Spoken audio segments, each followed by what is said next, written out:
Body Count from 1986, which is pretty much a typical camp slasher. I guess the difference here is that it's an Italian slasher compared to a lot of the more American slashers, but this one, like most of them, they mostly follow a group of young adults who are being attacked by something from the woods, which is believed to be cursed by an ancient Indian shaman.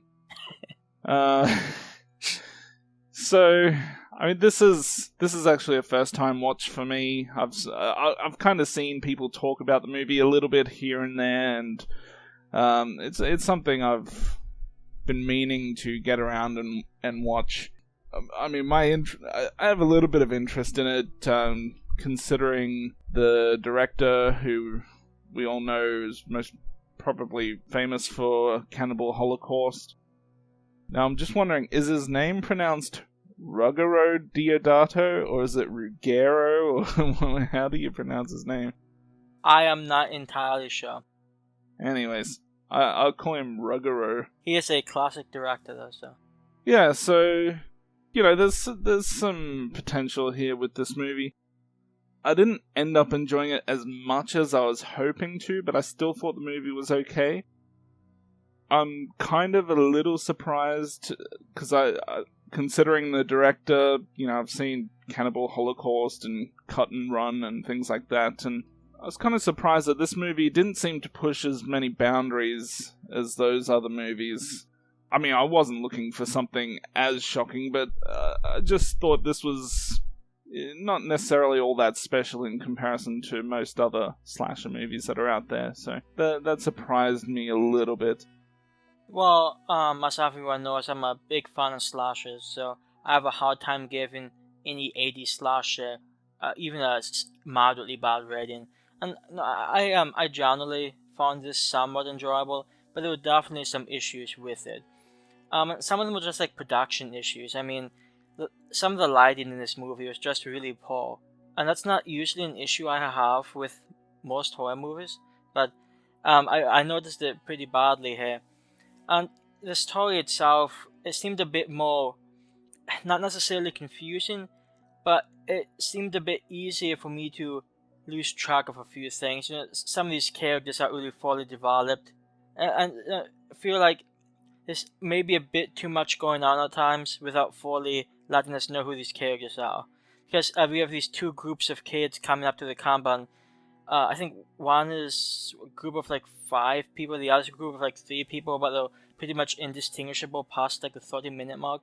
And there's a few other characters that might stand out. There's this really goofy guy, but honestly most of them aren't that memorable. So, and also the finale was sort of a disappointing time in my opinion.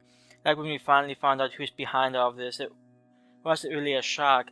But more to the point, even the last scene, like when it turns out, oh my god, it's another guy who's behind it. I'm not even sure what they were going for, to be honest. But yeah, I mean, there's a lot of like, especially in the beginning, there's a lot of these really quick cuts. Like, for instance, there's a scene earlier in the movie where this one girl's being attacked at nighttime, and I wish they showed the killer's face a little bit more earlier on.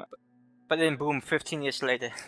Yeah, I mean, the cuts are so quick where they actually show him that you literally blink at the wrong time and you'll actually miss it. That's how quick it is. And speaking of that scene, I kind of find it quite funny how when the girl was trying to run away from the killer, she just kept falling over. Like, it's not that hard to just turn and run. It didn't even seem she was like falling over a log or anything on the ground. She'd turn around and immediately fall over, screaming. Well, I'm not sure when the last time you were chased by a maniacal killer was, but it can be a pretty panic-inducing situation. Yeah, I just don't see myself falling over like that. And, you know, like 3 times in a row, pretty much on the same spot. I mean, she was already in enough panic when she was hiding and running away and hiding and things like that, so I think at that point, you know, the panic excuse wears off. But anyways, we're kind of used to it. It happens a lot in slasher movies. Yeah, one thing I want to say about this one, even though the movie as a whole I was somewhat lukewarm toward, and much like you, this is the first time I've seen this one. I've heard about this one for many years, but I just never got around to seeing it until now. But one of the things I will give the movie credit for is even though the kills aren't necessarily amazing, I do think they're pretty decent. There's like a scene where this one guy gets some fingers cut off, chopped off by an axe, and I sort of enjoyed that. Another one where this character gets stabbed to the hand, and then like the killer twists a knife, and it just looked somewhat painful. So I do appreciate some of the kills in this movie. I just wish the lighting, and I just wish they had been filmed a bit better.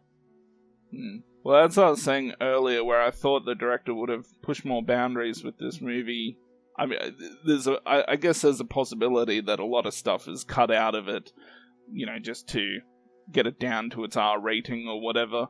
But, I hope that's the case, because if this is just exactly what it was going for, No, actually, I do have one question for you, because this bothered me throughout the movie. I have never once heard that word pronounced shaman. It's always been shaman. Is that something you noticed, or is it just like a normal pronunciation? To be honest, I think I've more heard it referred to as shaman, but I think either is fine.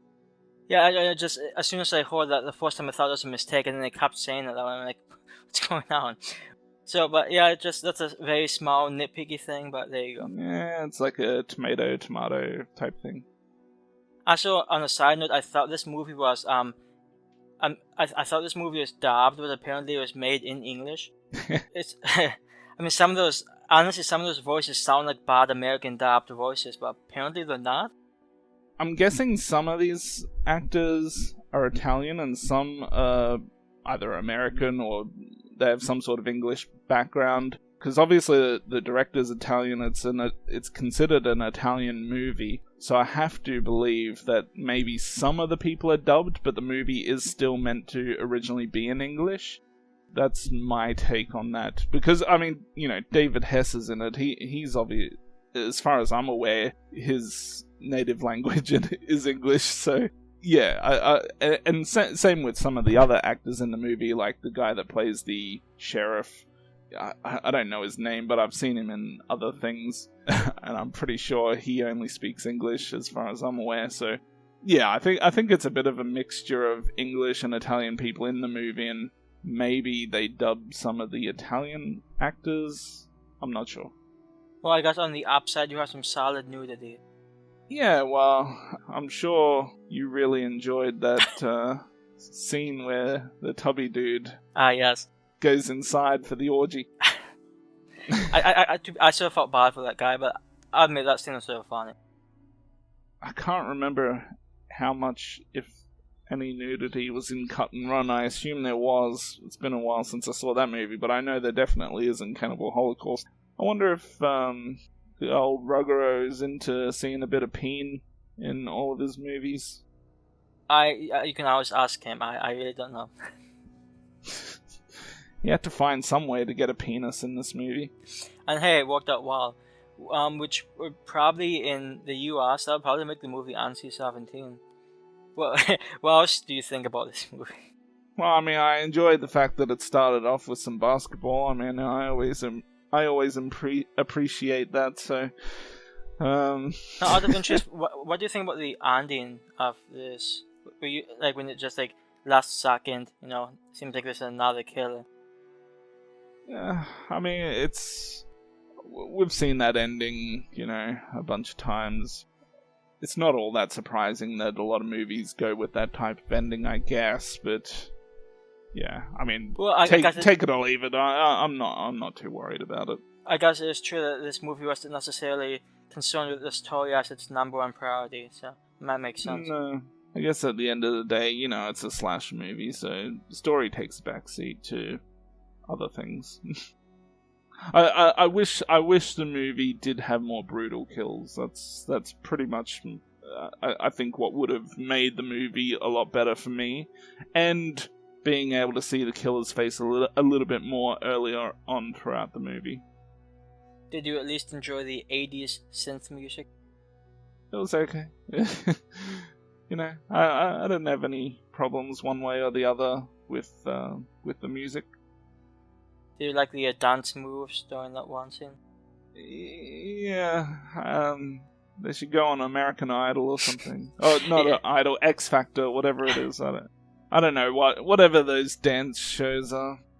Yeah, I suspect though, but when you get to the point where you're talking about dance moves in the 80s slasher, It'd be acceptable if it was Friday the 13th Part 4. I mean, that That's has true. one of the most epic dance scenes of all time. wait, is it that part 5? No, it's Part 4, Crispin Glover. Oh, yes, I'm sorry, different dance scene. Okay.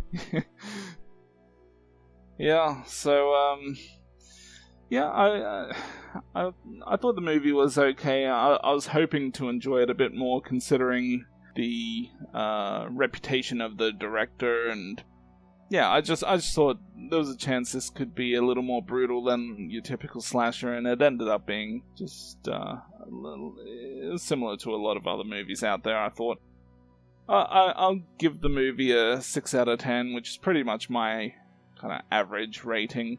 I certainly won't mind watching it again. Hopefully, maybe in like a HD presentation would be lovely for me. There's some quality optimism. Yeah, it was okay. Yeah, I'm going to give the same score, 6 out of 10. The movie seemed really scattershot. There's some well-done things and some things I really think they could have worked on. I mean, some of it would have been somewhat easy fixes. Like I said, I personally noticed a lot of lighting issues. They're just like made some scenes a bit brighter. That would have gone, just a little way to make it a bit easier to fully grasp. But as it was, it's an okay movie. I still think it's a bit below average, but it's a 80s slasher, so I mean you can't hate those. So I think a 6 out of 10 is fair. And if you're into seeing penis, there is a penis scene in the movie, so Only one though, so if you want a lot more than one, you might want to look for a different type of movie. that's why Jigsaw didn't give it a higher rating. That is exactly why. I like my king cobras. Wink.